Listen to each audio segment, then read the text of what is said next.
Àlàáfíà ni fún wa o. A kí wa káàbọ̀ ní àṣálẹ́ yìí síwájú Ọlọ́run. A gbàdúrà wípé ní alẹ́ yìí bí lọ́jọ́ gbogbo, Jésù Kristi ọmọ Ọlọ́run yóò bá wa pàdé. Olúwa yóò fi ìtumọ̀ ọ̀rọ̀ rẹ̀ yé wa. Ọlọ́run, a dúpẹ́ lẹ́ẹ̀kan sí fún oore-ọ̀fẹ́ àṣálẹ́ yìí ní Olúwa ẹ gba ọpẹ́ wa. A dúpẹ́ fún oore-ọ̀fẹ́ tí ẹ fi fún wa láti wá kẹ́kọ̀ọ́ lẹ́sẹ̀ yín lórúkọ Jésù láti ọ̀run wá. Olúwa ẹ kọ́ wa o. Ẹ má jẹ́ ká ṣì ọ̀rọ̀ yìí sọ, ẹ má jẹ́ ká ṣì gbọ́. Àti olùsọ àti olùgbọ́, Olúwa ràn wá lọ́wọ́ ká lè fi ọ̀rọ̀ yìí sí ìṣe. Ògo ni fún orúkọ rẹ lọ́run, Jésù Kristi Olúwa wa. À ń kí wa káàbọ̀ síwájú Ọlọ́run lẹ́ẹ̀kan sí ní àṣálẹ́ yìí.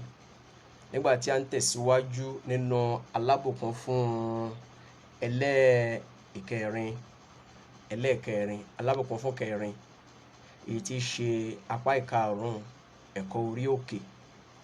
Apá ìkarùn-ún ẹ̀kọ́ orí òkè àti alábùkún fún kẹrin. Ọ̀rọ̀ Jésù náà là ń wò ní ẹ̀kọ́ tí ó kọ́ ní orí òkè Átínì ní àríwá Tàìbéríà. Bẹ́ẹ̀ ló ti ń kọ́ wọn. Lẹ́ẹ̀kan sí ara wa létí pé ní ibí yìí ó yàtọ̀ sí orí òkè Sinai níbi tí Mósè ti gba òfin 10. It was an ash place, Mount Sinai. Ibẹ̀ kò síbi tí ènìyàn lè gọ sí, ibẹ̀ kún fún kìkì àpáta àti oòrùn tó mú hanhan.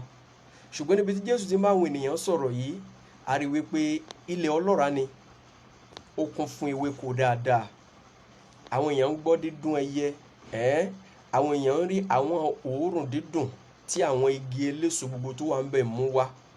Níbẹ̀ ni Jésù ti bá àwọn ènìyàn pàdé, kì í ṣe ọmọ ẹ̀yìn ẹnìkan, àwọn ènìyàn náà wà pẹ̀lú Jésù. Bákan náà kò dàbí orí òkè Sinai níbi tó ti ṣe wípé Mósè nìkan ló dúró tó ń bá Ọlọ́run sọ̀rọ̀. Lórí òkè yìí, orí òkè Átínì yìí ní àríwá Tàìbéríà, ẹ̀kẹ́ hallelujah, níbẹ̀ ni Jésù ti fi sílábọ̀sì kalẹ̀ fún gbogbo Kristẹni tí a ń tẹ̀lé dòní. Àti wá wo alábùkún ni fún àwọn òtòṣì, àti wo alábùkún ni fún àwọn ẹni tí ó ń káàánú. Èyí tí a wò kàn ní alábùkún ni fún àwọn ọlọ́kàn tútù. Ẹ kíyèsí o, gbogbo àwọn tí Jésù ń bá sọ̀rọ̀ níbí yìí ṣe àwọn ènìyàn lásán tí ò tí ì ní nǹkan kan ṣe pẹ̀lú Jésù. La ṣe sọ wípé àwọn òtòṣì ní ẹ̀mí ni àwọn tán rí wípé àwọn nílò Ọlọ́run sí i. They are in need of the presence of God more in their life. Ìyẹn àwọn ẹni tí ó ń káàánú, àwọn ẹni tí wọ́n rí kùdìẹ̀kudiẹ, wọ́n ti gba Jésù. Ṣùgbọ́n bí wọ́n ṣe ń súnmọ́ Ọlọ́run sí náà rí wípé àwọn nílò Jésù Kristi Olúwa wa sí. Àwọn kẹta ni àwọn ọlọ́kàn tútù, ìyẹn the humble, that is nínú Kristi, àwọn tí wọ́n mú ara wọn wálẹ̀, tí wọ́n rí wípé àwọn nílò ìtọ́sọ́nà àwọn ìránṣẹ́ Ọlọ́run, àwọn nílò ìtọ́sọ́nà àwọn ènìyàn, àwọn tí wọ́n tẹríba lábẹ́ ìbáwí, àwọn tí wọn ò rí ara wọn bí ẹni wípé àwọn ga lórí àwọn míì, àwọn tí wọ́n rí ara wọn sílẹ̀, àwọn ni à ń wò. So lónìí àwa ń wo alábùkún fún kẹfà, ẹ̀kẹ́ hallelujah, Mátíù orí 5 àti ẹsẹ̀ 6. Alábùkún fún lé àwọn ẹni tí ebi ń pa àti tí òǹgbẹ ń gbẹ sípa òdodo nítorí tí wọn ó yó, ẹ̀kẹ́ hallelujah. Now àwọn olódodo yìí ó ní torí sípa òdodo, a fẹ́ wò lé ọ̀nà méjì, ẹ̀kẹ́ hallelujah. Àwọn ẹni tí ebi ń pa àti àwọn ẹni tí òǹgbẹ ń gbẹ sípa òdodo. Tí a bá ń gbọ́ ọ̀rọ̀ olódodo ní context àkọ́tà fẹ́ wò ni wípé ẹni tó ṣe pé ohun tá a bá sọ fún kò ní yẹ̀ kúrò nínú rẹ̀, tá a bá sọ̀rọ̀ fún kò ní dá májẹ̀mú, tá a bá sọ̀rọ̀ fún kò ní yẹ̀ kúrò níbẹ̀, ibi tá a bá fi sí ibẹ̀ là á bá.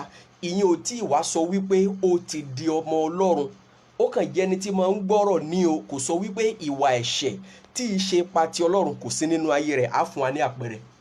Ẹ̀kejì á wá wo àwọn tó ṣe, àwọn wo ni olódodo kejì tí Jésù tó fẹ́ ká dàmbì.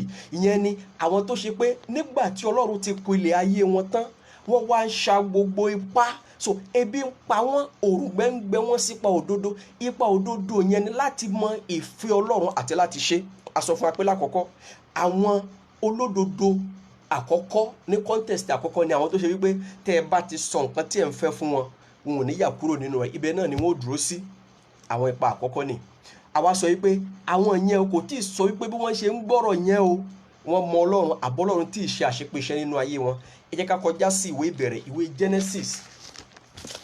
Genesis orí èkeje. Nígbà tí Ọlọ́run fẹ́ kí Nóà ó ṣiṣẹ́, ẹ jẹ́ ká wo ohun tí Ọlọ́run sọ fún bàbá Nóà níbẹ̀. Genesis orí keje, mò ń ka ẹsẹ̀ ìkíní nìkan ṣoṣo. Ẹ kí hallelujah. Genesis orí keje, mò ń ka ẹsẹ̀ ìkíní ní àkọ́kọ́ náà. Olúwa sì wí fún Nóà pé, ìwọ wá àti gbogbo àwọn ará ilé rẹ sínú ọkọ̀, nítorí ìwọ ni mo rí ní olódodo níwájú mi ní ìran yìí. Ìyẹn ni wípé ẹnìkan ṣoṣo tí n bá sọ̀rọ̀ fún tí ó ṣe ní tí mo fẹ́ kó ṣe, ìwọ nìkan ni Nóà. Ẹ kíyèsí o, àwọn olódodo ní kọ́ńtẹ́ẹ̀sì àkọ́kọ́ yìí ni àwọn tó ṣe pé tẹ́ ẹ bá bomi sí lẹ́nu pé omi yìí mo bu sí ọ lẹ́nu, omi yìí gbọ́dọ̀ kúrò lẹ́nu rẹ o, ọ̀dẹ̀ gbọ́dọ̀ gbé mi dépò pé wàá fi mí replace ẹ̀. Ibi tó sì jókòó sí ni bẹ́ẹ̀ bá bu omi yẹn sí wọn lẹ́nu, ibẹ̀ náà ó jókòó sí wọn ò sì ní dìde. Ìbá ṣe wákàtí kan, ìbá ṣe méjì, tẹ́ ẹ bá tó padà dé ẹ bá wọn ń bẹ. Ìyẹn ò wá sọ wípé wọ́n mọ Ọlọ́run tàbí pé ọmọ Ọlọ́run ni wọ́n. Kàtígórì tí bàbá Nóà wà ní. Ọlọ́run gbogbo àwọn ìran tó wà nígbà ayé Nóà nígbà yẹn, ó rí wípé kò sí ẹni tóun ó sọ ọ̀rọ̀ fún tí ó ṣe nǹkan tóun fẹ́ kó ṣe. Wọ́n ó yẹ májẹ̀mú, wọ́n ó sì yẹ kúrò níbi tóun fi wọ́n sí. Ló fi ní ìwọ nìkan ni mo rí ní olódodo ní ìran yìí níwájú mi, torí pé ọkàn ọkọ̀ gófèrè, ọ mú àwọn ẹranko ní méjì méjì, ọ mú wọn sínú ọkọ̀, àti nǹkan tí mo bá fẹ́ kó ṣe ọ ṣe.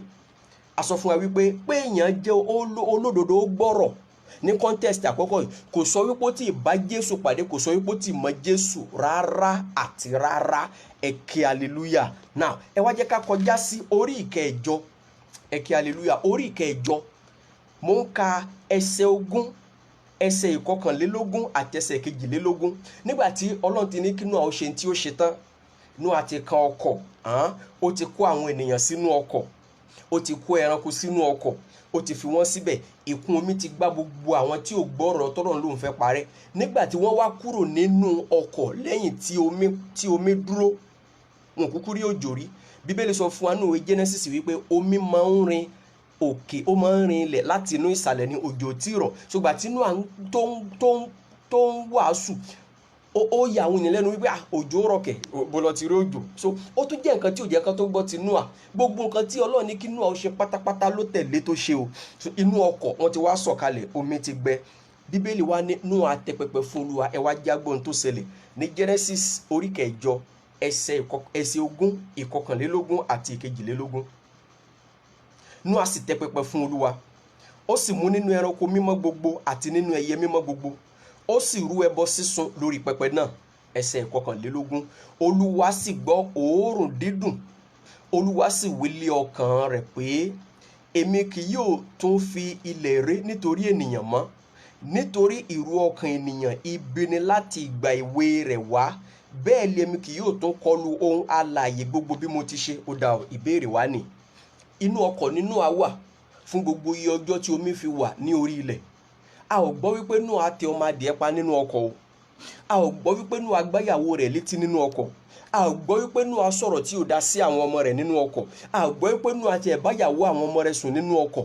Ohun tọ́lọ́run fẹ́ kó ṣe ló ṣe. Ṣùgbọ́n nígbà tó wà jáde nínú ọkọ̀, ohun tí Nóà ṣe àwọn ọmọ rẹ̀ náà ò ṣe o. Ṣé wàá gbọ́ ohun tí Olúwa sọ?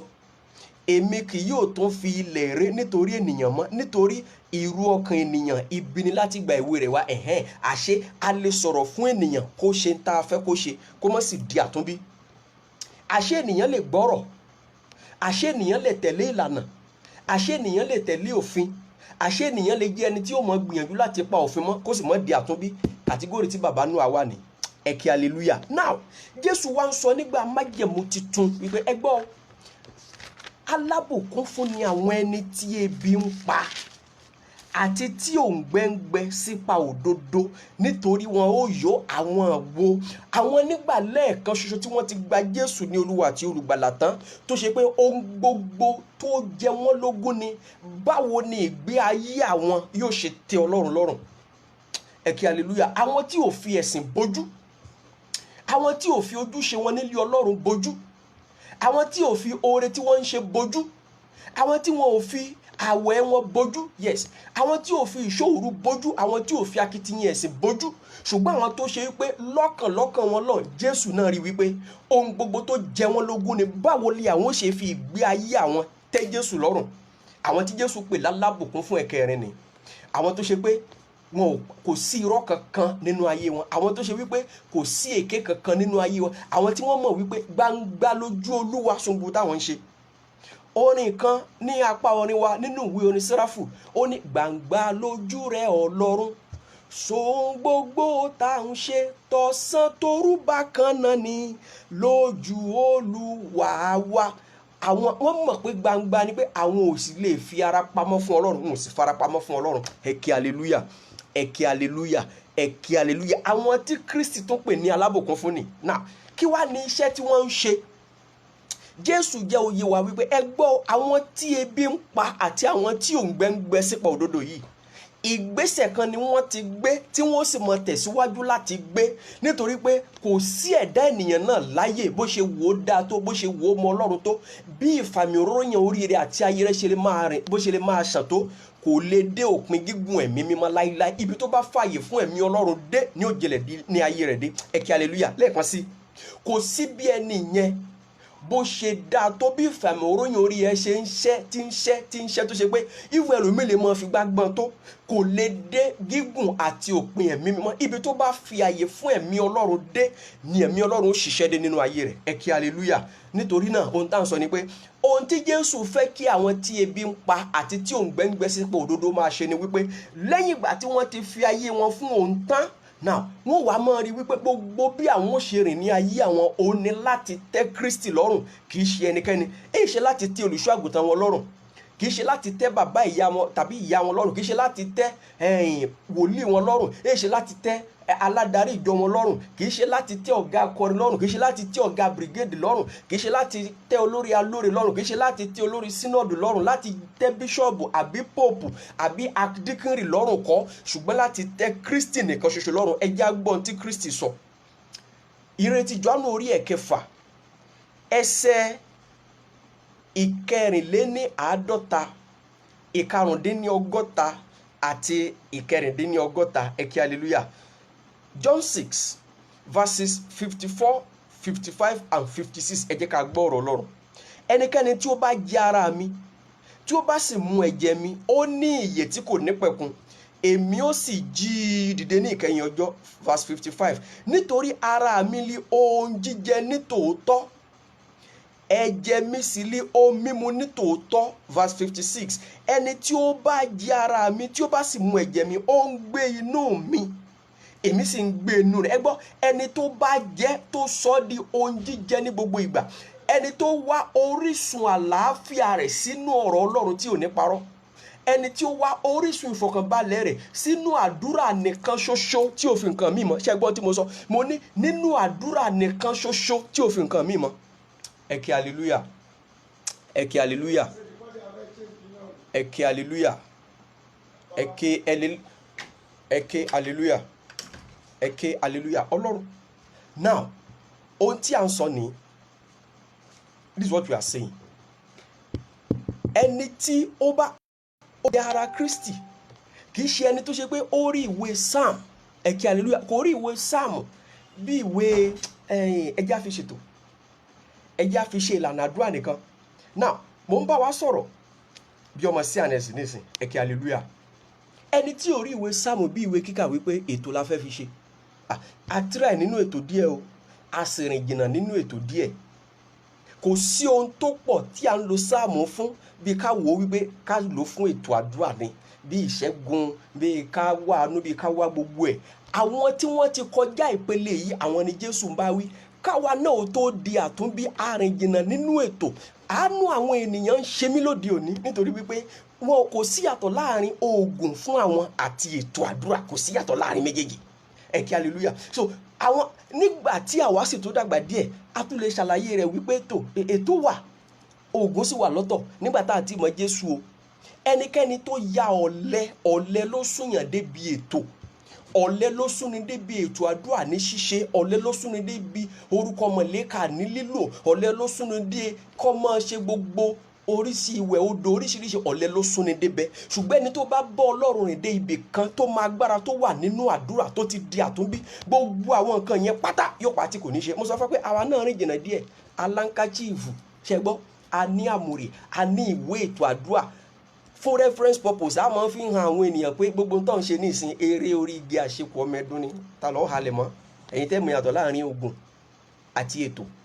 Ẹ kí hallelujah, ẹ kí hallelujah, ẹ kí hallelujah. Now ohun tí a ń sọ fún wa rèé, àwọn tí nínú ọ̀rọ̀ Ọlọ́run òun ni wọ́n ti rí orísun ìfọ̀kànbalẹ̀ fún ayé wọn, nínú àdúrà òun ni wọ́n ti rí orísun ìfọ̀kànbalẹ̀ fún ayé wọn, bí ohun jíjẹ àti bí ohun mímu. Ẹ wá gbọ́ o, òdodo tí Ọlọ́run bá fún ọ, òdodo yẹn wà fún ìwọ nìkan ṣoṣo. Òdodo rẹ kò lè gba àwọn ará ilé rẹ là. Ẹ kí hallelujah, ẹ kí hallelujah, ẹ kí hallelujah. Mo rò wípé a tẹ̀lé wa o, a sì gbọ́ ọ̀rọ̀ tí a ń sọ. Àníṣe òdodo rẹ, ẹ gbọ́ o, ní ṣíṣẹ̀ ń tẹ̀lé òdodo tí Kristi ń sọ níyì. A ó wo ìwé kan nísìn, ìwé ìfihàn ni ìwé náà. Àwọn tí wọ́n ti gba Jésù ní Olúwa àti Olùgbàlà lákọ̀ọ́kọ́ náà, yes, àwọn náà wá máa ṣiṣẹ́ sí ipa òdodo, tí òdodo wọn yóò wá ṣẹ̀ṣẹ̀ wá nítumọ̀ nígbà yẹn. Ẹ jẹ́ ká lọ sínú ìwé ìfihàn ká tó ṣàlàyé ọ̀rọ̀ tí a fẹ́ sọ fún wa. Ìfihàn orí 19, Revelation 19, Revelation 19 ẹsẹ̀ ìkeje àti ẹsẹ̀ ìkẹjọ. Ìwé ìfihàn orí 19 ẹsẹ̀ ìkeje àti ẹsẹ̀ ìkẹjọ. Ẹ jẹ́ kí a yọ̀, kí inú wa kí ó sì dùn gidigidi, kí a sì fi ògo fún un, nítorí pé ìgbéyàwó ọ̀dọ́ àgùntàn dé, aya rẹ̀ sì ti múra tán. Ó ní a sì fi fún pé kí ó wọ aṣọ ọ̀gbọ̀ wíwẹ́ tí ó funfun gbò, nítorí pé aṣọ ọ̀gbọ̀ wíwẹ́ ní í ṣe òdodo àwọn ènìyàn mọ́. Ìyẹn ni wípé nígbà tí wọ́n ti gba Jésù tán, aṣọ ọ̀gbọ̀ wíwẹ́ tí ọkàn wọn ti múra tán, iṣẹ́ tí wọ́n wá ń ṣe nígbà yẹn láti jẹ́ kí ebi ó pa àwọn sí ipa òdodo, láti jẹ́ kí òǹgbẹ ó gbé àwọn sí ipa òdodo, ó wá nítumọ̀ ní ìsìn, ó yàtọ̀ sí ti tẹ́lẹ̀. Ó kú òní òdodo wípé má ṣe lé tí ò ṣe tí ò ti gba Jésù. Jésù ni wọ́n kọ́kọ́ gbà lákọ̀ọ́kọ́ náà. So gbogbo òǹgbẹ́ngbẹ́ wọn àti ebi ń pa wọ́n sípa òdodo yẹn, ó wá jẹ́ ti Ọlọ́run fẹ́. Ohun tí àwa ń sọ lẹ́ẹ̀kan ni wípé ẹ gbọ́ o, àwọn tó bá jẹ́ olódodo, òdodo wọn nìkan ó gba àwọn tìkan lára wọn là, kò gba ara ilé wọn là o. Ẹ kí hallelujah, ẹ kí hallelujah. Ọlọ́run sọ ọ̀rọ̀ kan tó lágbára nínú ìwé wòlíì Ezekiel, ìwé wòlíì Ezekiel orí 14, máa ka ẹsẹ̀ 14, ẹsẹ̀ 15 àti ẹsẹ̀ 18. Ezekiel 14 verses 14, 16, 18. Ẹ jẹ́ ká gbọ́ ọ̀rọ̀ Ọlọ́run. Bí àwọn ọkùnrin mẹ́ta wọ̀nyí, Noah, Daniel àti Job tilẹ̀ wà nínú rẹ̀, kìkì ẹ̀mí ara wọn ni wọ́n fi òdodo wọn gbàlà. Ṣẹ́gbọ́, ọkọ òdodo, ọkọ ò lè gba yàlà. Bọ́kọ ṣe ṣiṣẹ́ òdodo tó gba Jésù Olúwa tó gbàlà ní kíyàwó náà ó gbà o. Òdodo bàbá ò lè gbára lé rẹ̀ là. Ẹ gbọ́ ẹ̀yin ènìyàn Ọlọ́run, ẹ jẹ́ a gbọ́. Ọlọ́run ò ní pé ìjọ gbogbo láti dúró láti gbàdájọ́. Ọlọ́dán ní ilé Ọlọ́run ní òjò ní ó gbàdájọ́. Fún bí àpẹẹrẹ, Ọlọ́run ò ní pé agbo mímọ́ kérúbù àti sẹ́ráfù kìlà pé yá gbogbo yín ẹ dúró ẹ tò, mo fẹ́ dájọ́ yín. Bẹ́ẹ̀ kọ́, kò sí ní tó jọ. Ọlọ́dán ní nínú agbo àbígbékalẹ̀ kọ̀ọ̀kan ní yóò dó yóò gba ìdájọ́ rẹ̀. Mò ń kà fún alẹ́ kan sí kí n tó rìn sísàlẹ̀. Ezekiel orí 14 ẹsẹ̀ 14. Bí àwọn ọkùnrin mẹ́ta wọ̀nyí, Noah, Daniel àti Job tilẹ̀ wà nínú rẹ̀, kìkì ẹ̀mí ara wọn ni wọ́n fi òdodo wọn gbàlà lé Olúwa wí. Verse 16. Àwọn ọkùnrin mẹ́ta yẹn náà ló ń sọ. Bí àwọn ọkùnrin mẹ́ta wọ̀nyí tilẹ̀ wà nínú rẹ̀, ìyẹn Noah, Job àti Daniel, Olúwa Ọlọ́run wípé, bí mo ti wà, wọn kì yóò gba ọmọkùnrin tàbí ọmọbìnrin là. Àwọn nìkan lé a ó gbàlà, ṣùgbọ́n ilẹ̀ náà yóò di ahoro.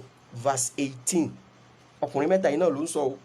Bí àwọn ọkùnrin mẹ́ta yìí tilẹ̀ wà nínú rẹ̀, Olúwa Ọlọ́run wípé, bí mo ti wà, wọn kì yóò gba ọmọkùnrin tàbí ọmọbìnrin là, ṣùgbọ́n àwọn tìkára wọn nìkan ni a ó gbàlà. Àwọn tó lódodo ní. Ẹ kíyèsí o, ọkọ, gbìyànjú kí ìyàwó rẹ náà ṣiṣẹ́ òdodo nígbà tó bá ti di àtúnbí. Number 1, jẹ́ kí ìyàwó rẹ ó di àtúnbí. Ṣapá gbàdúrà sí Ọlọ́run kó di àtúnbí, kó lè bá kóńgbẹ́ lè bá gbẹ́, kí ebi lè bá pa sípa òdodo.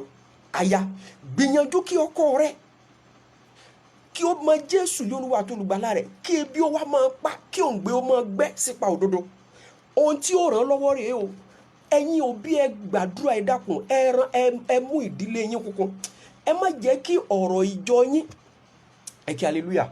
Gbogbo àwa ìránṣẹ́ Ọlọ́run ẹ dákun, gbogbo ẹ̀yin ìránṣẹ́ Ọlọ́run, gbogbo ẹ̀yin ìránṣẹ́ Ọlọ́run tó ọmọ ìjọ là wa. Gbogbo ẹ̀yin ìránṣẹ́ Ọlọ́run ẹ dákun, ẹ gbìyànjú. Ẹ má jẹ́ kí ọ̀rọ̀ ìjọ ká yín lára débi wípé ilé yín kò ní sí nǹkan kan tí ó kàn yín nínú ayé wọn láti gba ti Jésù. Ẹ kí hallelujah. Ẹ kí hallelujah. Ẹ má jẹ́ kí ọ̀rọ̀ ilé Ọlọ́run ó múmú láyà yín ju wípé kẹ́ fi rí àyè mójútó ilé yín lọ. Ara ń tó pa bàbá Élì kú rèé. Élì lè kú nítorí iṣẹ́ ìsìn, ṣùgbọ́n ayé Ófínì àti Fíníásì sì ń bà jẹ́ lójú bàbá Élì. Élì ò rí nǹkan kan ṣe sí.